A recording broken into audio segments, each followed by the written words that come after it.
เคยเห็นค่าแน่บ่น้องหรือเห็นน้องเป็นแค่ไม่ลำต่อหักไว้อ้อยไปเห็นว่าหักหลายก็อย่าทำร้ายเกินไปได้ขอแฟนบอกแม่นขอความหยุดทำร้ายหัวใจน้องสา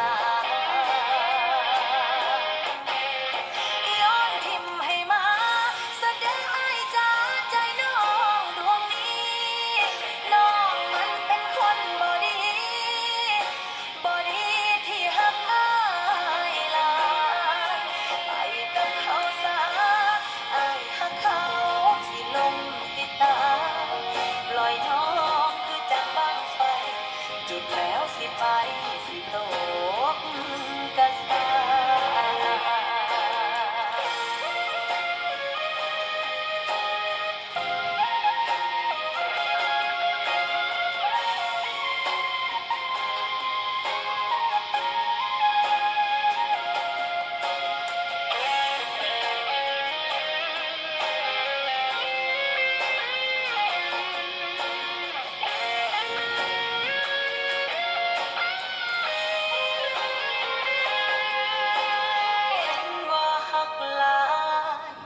ก็อย่าทำร้ายเกินไปได้